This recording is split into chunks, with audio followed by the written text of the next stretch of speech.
국민들이 좋아하는 반반은 통닭을 시킬 때 후라이드 반, 양념 반 이걸 좋아하지 사회보험료의 책정에 있어서 반반은 그렇게 좋아하지 않습니다. 사업주의 책임을 조금 더 높여야 된다고 봅니다. 어떻게 생각하십니까?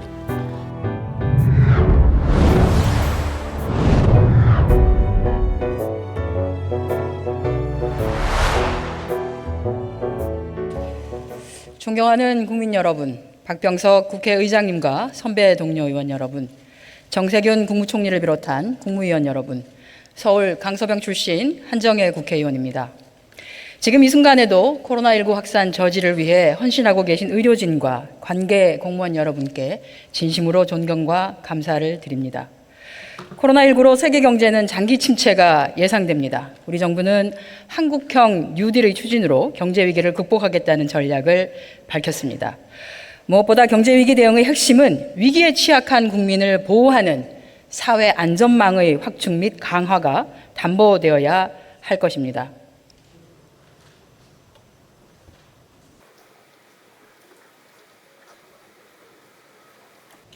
저는 오늘 고용노동부 장관 그리고 보건복지부 장관 그리고 마지막으로 총리님께 질문을 드리도록 하겠습니다. 그럼 먼저 고용노동부 장관 나와 주십시오. OECD는 2018년 한국 보고서에서 한국 경제는 지난 40여 년간 고속 성장을 했으나 분절적 노동시장 구조로 사회보장을 필요로 하는 노동자와 구직자 지원 대책이 부족하고 민간 부문 노동자의 절반 정도만이 고용보험에 가입되어 있어서 고용안전망 사각지대가 광범위하다고 하였습니다. 가입 대상이 포괄적이지도 못하고 협소하며 그나마 가입 대상의 고용보험 가입률도 저조하다는 것이지요. 장관님, 이번에 한국판 뉴딜에서 전 국민을 대상으로 하는 고용안전망을 구축하겠다고 밝히셨습니다. 세부 계획이 어떻게 됩니까? 네, 이번에 발표해드린 전국민 대상 고용안전망 구축은 일하시는 모든 국민들에 대해서 고용보험을 적용하는 등 모든 일하시는 분들에 대한 고용안전망을 구축하겠다는 그런 내용이 되겠습니다. 세부 계획으로 한다면 우선 지난 임시국회 때 통과된 예술인에 대한 고용보험 적용 방안이 금년 12월부터 시행되기 때문에 그 하위 법령을 금년 하반기에 마련을 할 예정입니다. 그리고 금년 하반기에 전 국민 고용보험을 하려고 하면 소득 확인 체계를 구축하는 게 굉장히 중요한 과제가 되겠습니다. 그래서 그 부분에 대해서 관계부처와 함께 TF를 구성해서 소득 파악 확인을 위한 그런 개선 방안도 도출을 하고 그걸 토대로 해서 연말까지 로드맵을 마련할 예정입니다. 그것과 함께 이번 하반기에 특수고용 형태 종사자에 대한 고용보험 적용 개정안을 정부 입법으로 제출해서 국회에서 논의할 수 있도록 하겠습니다. 네, 근데 발표에 의하면 전속성이 있는 특수고용직부터 하신다고 방금 말씀도 하셨고요. 나머지는 단계적이라고 하셨는데, 근데 그 숫자는 보면은 특고로 추정되는 230만 명의 절반이 되지 않는 것으로 보여집니다. 그 이유는 무엇이죠? 우선 첫째는 특수고용 형태 종사자분들에 대한 고용보험 적용 방안은 사실은 2017년도부터 노사가 참여하는 고용보험 제도 개선 TF에서 논의를 해왔었습니다.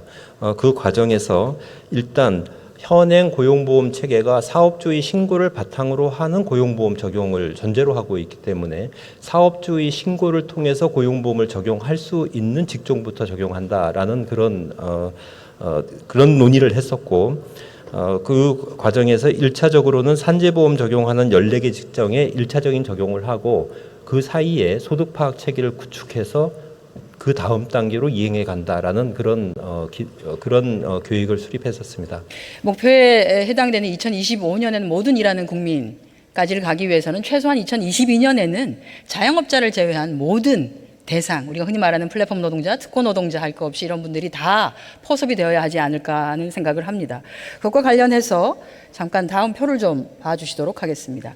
2018년에 ILO는 임금 노동자와 자영업자로 단순하게 분류하던 국제종사상 지위 기준을 바꿨습니다. 자영업자를 진정한 의미의 자영업자, 독립취업자와 종속계약자로 나누어서 기존에 우리가 생각하는 특고 노동자와 플랫폼 노동자, 프리랜서 이런 분들을 종속계약자로 보고 경제종속성을 중심으로 재분류를 한 것입니다.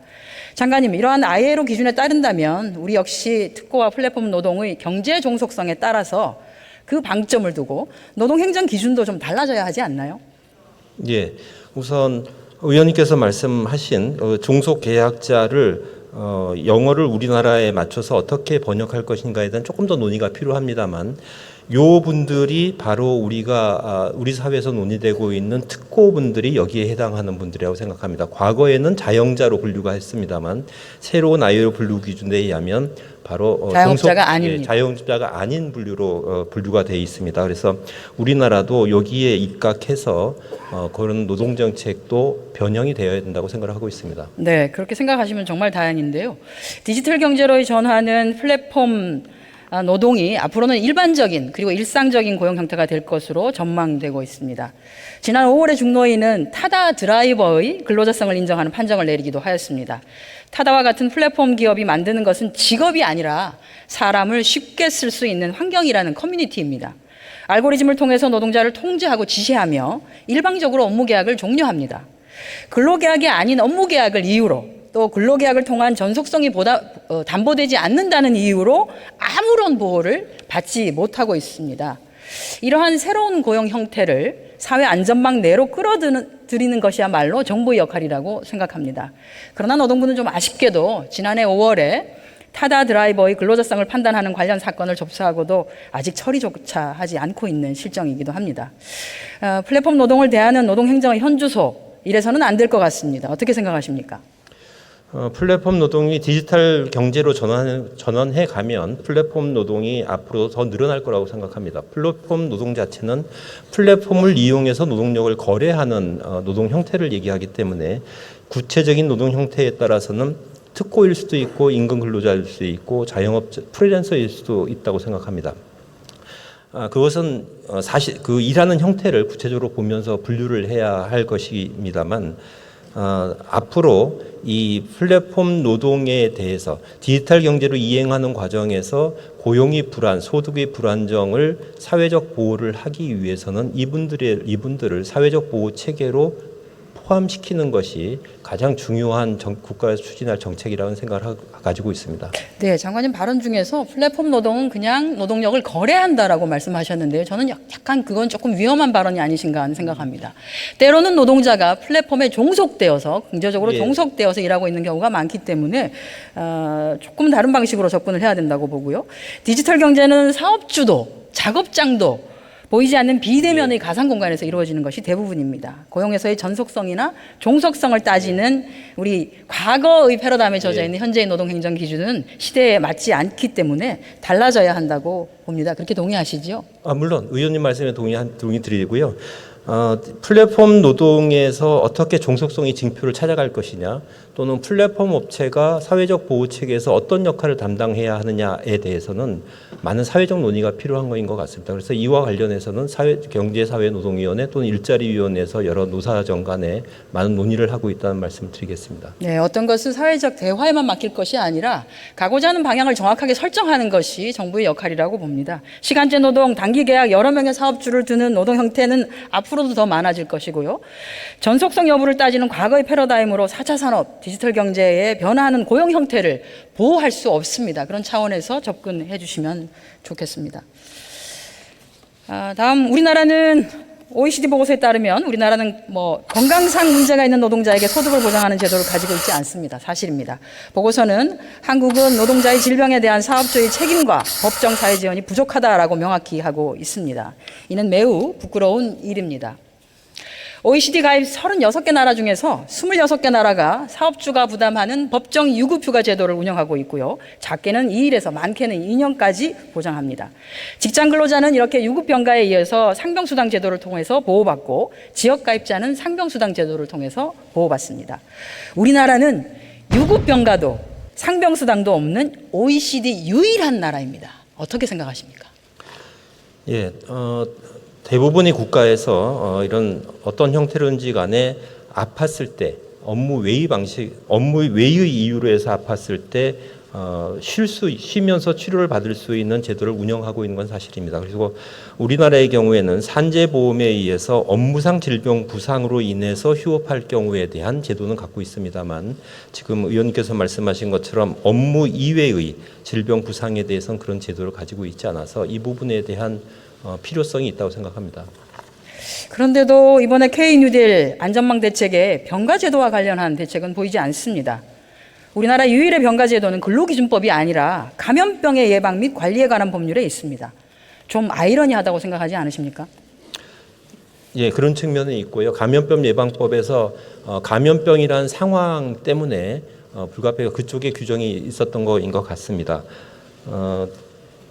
그래서 감염병 이외의 경우에도 이렇게 질병 부상으로 일하지 못하는 경우에 대한 그런 제도는 좀 검토할 필요가 있다고 생각하고 그렇습니다. 장관님, 아프면 쉴 권리, 근로기준법에 바로 그 권리가 보장되고 명시되어야 한다고 봅니다.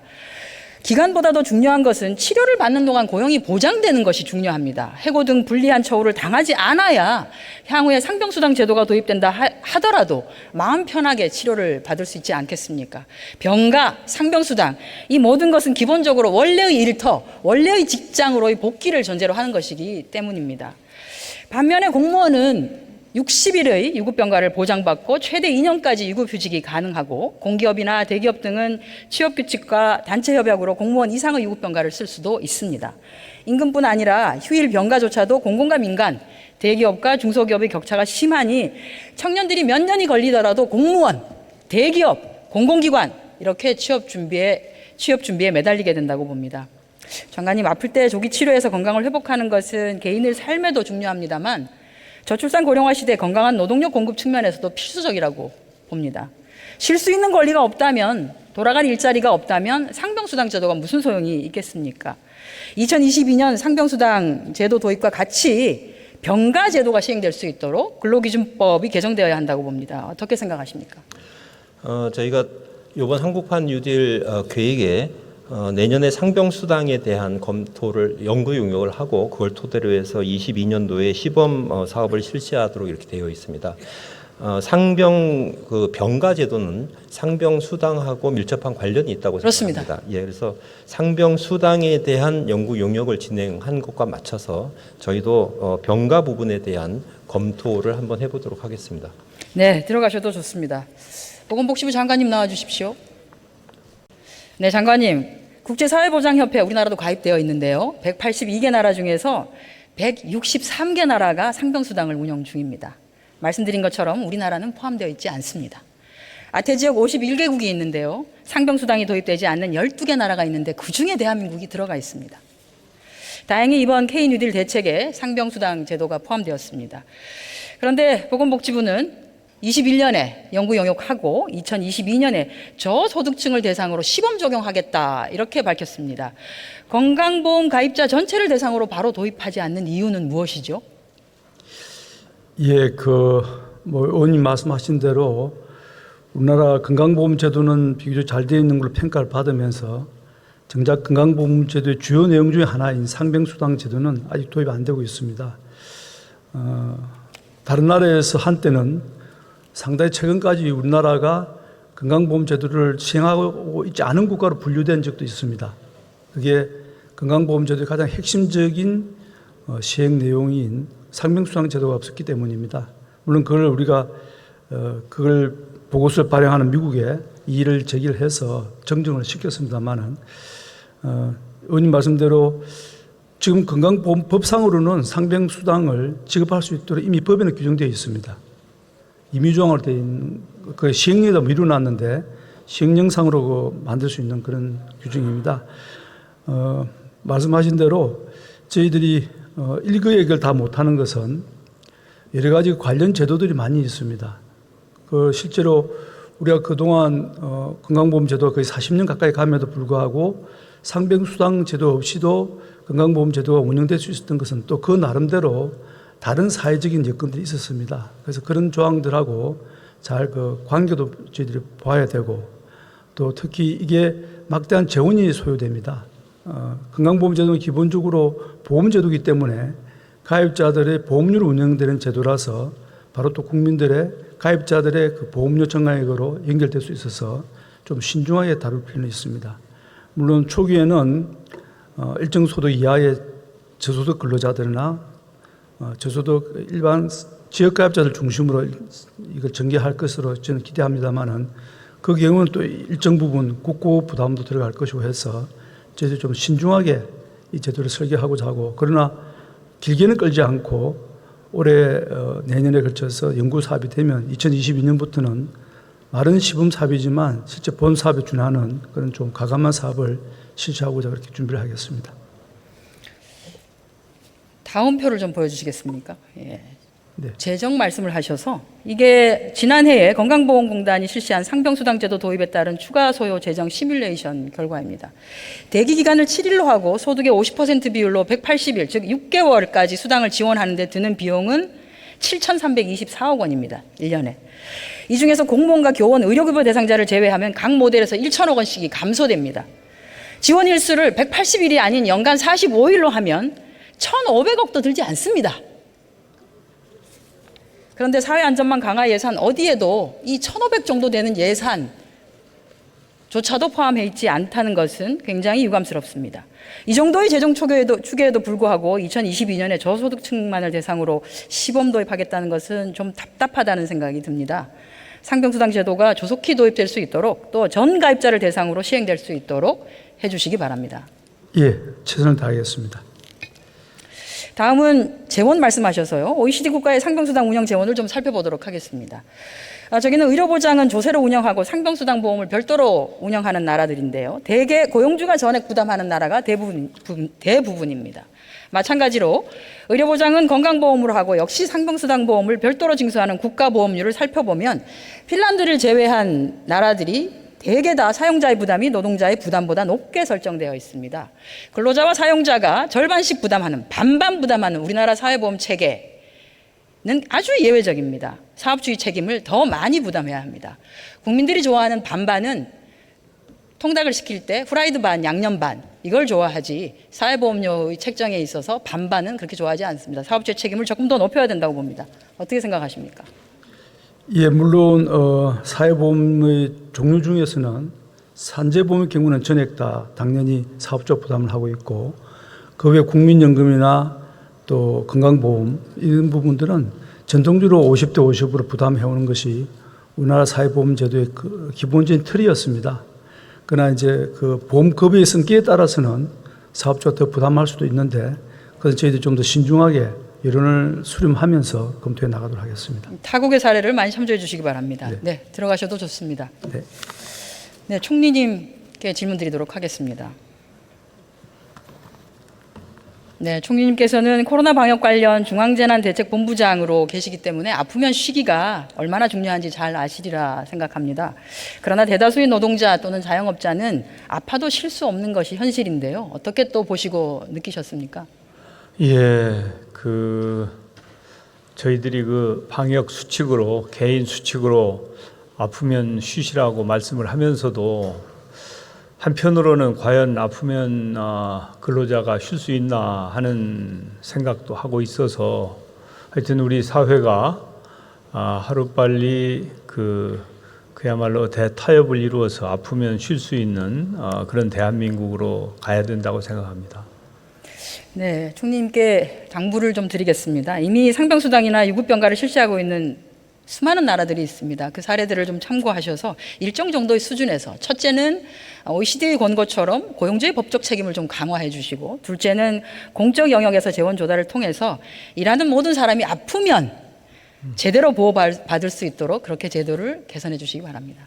예, 지난번에 제가 주재하는 노사정 대화가 있었어요. 거기에는 이제 사용자 대표들도 나오시고 또 노동조합 대표들도 나오셨는데 거기서 이 상병수당 논의가 있었습니다. 근데 사실은 지금 코로나19 사태를 보면 상병수당 도입에 쉽게 합의할 것 같지만 연구를 해보자 하는데도 아주 진통이 컸거든요. 그렇지만은 과거에 그건 우리는 그럴 형편이 안 된다고 하던 상황에서 서로 이렇게 좀 연구를 해보자고 하는 데까지는 합의에 이르렀기 때문에 그래도 한 단계 나아갔다 이렇게 생각을 하고 제가 정치를 하기 전에 셀러리맨을 18년 동안 했습니다. 물론 그때는 70년대, 80년대 그때였는데 저도 아플 때 쉬어본 기억이 하나도 없어요. 그런데 지금은 이제 수십 년이 지났는데 우리 국민들, 우리 노동자들은 좀 아프면 쉴 수 있는 때가 됐다 이렇게 생각하기 때문에 정부가 적극 앞장서도록 하겠습니다. 네. 아파도 일해야 하는 상황은 좋은 상황은 아니죠. 그런 상황을 점점 없애가는 것이, 그런 상황이 생기지 않도록 하는 것이 우리 국회의 역할, 또 정부의 역할이 아닌가 생각합니다. 잘 부탁드리겠습니다. 예, 국회도 함께 해주시기 바랍니다. 네, 들어가셔도 좋습니다.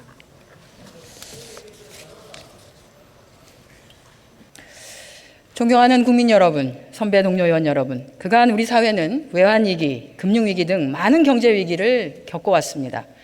불행히도 위기 극복을 위한 정부의 경기부양성 정책은 빈부격차를 심화시켰고 사회적 갈등과 불평등을 더 깊게 만들기도 했습니다.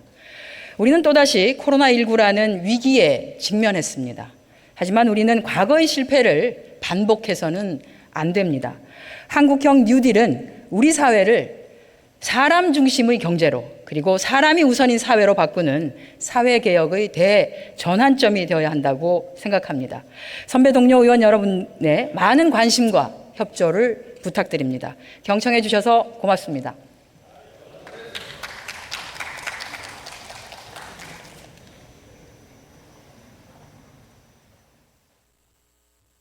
예, 한정혜 의원 수고하셨습니다. 시간을 잘 지켜주셨습니다.